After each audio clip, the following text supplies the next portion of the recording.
the stock market kicking off today, the first trading day of the brand new week and the first full trading week in the month of November. Last week, the market fell off 1.16%. If you go back and check through how the market finished off, with the exception of industrial goods, the banking sector, the oil and gas, insurance was up as well as industrial goods, but of course, consumer goods went down. No thanks to Nestle. Very disappointing numbers, 29 billion naira in losses for the third quarter. Rotim Fakayejo is a trader and chief executive officer at Enterprise Stockbrokers and is on the phone to us for the final lap of the program. Rotim, good morning. Hope you had a great weekend. Good morning. Yes, thank you very much. Yes. You weren't surprised, I'm sure, with the way things went down last week. But let's start with the banks, as it were. Maybe that's what we're going to discuss. Almost all the earnings are done as far as the banks are concerned. So do you think the market is moving on from here on now that we have some of the bad news, as it were, out of the box? Well, to me, it's so surprising that the market is not responsive to the results of the banking sector stock, because we saw quite a good number of them doing very well, and yet the market wasn't positively responsive to those results. But be that as it may, I believe it's just a general trend to the economic outlook, which is not making anyone to be happy at all. So what's making stock traders unhappy, and you're one of them? What's in the news that's making you unhappy?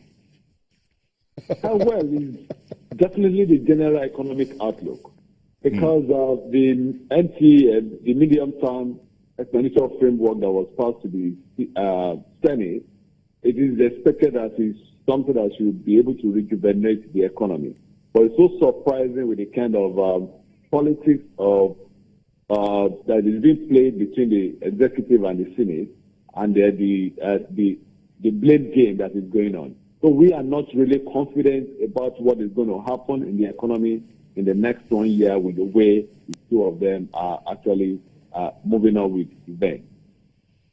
In other words, does it mean that the markets, and I'm sure you stock traders get chance, opportunity to be on the floor, and you talk to each other, look, the budget 2016 was a little bit messy, as it were, if I put it mildly, there. Then it looks like 2017 is also kicking off almost on the same trajectory, that the executive and legislature don't seem to get their acts together as to fast track getting into the new year. Apart from that, what other news? What about the $30 billion? Is the market unsettled about that? Is the market still unhappy about what is the broad economic revival strategy or plan to get things out of the current woods, as it were?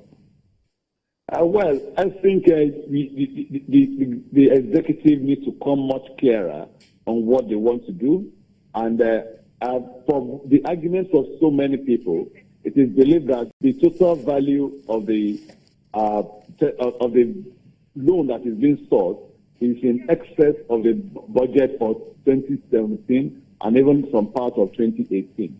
So that alone is really giving us a lot of houses, and is making planning and advisory services very difficult for investors.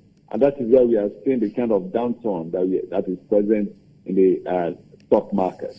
We appreciate that insight into why the market is still sluggish despite some positive quarterly numbers that we've seen in the last 1 week. Rotim Fakayejo, we appreciate it. Do have a great day and see you again.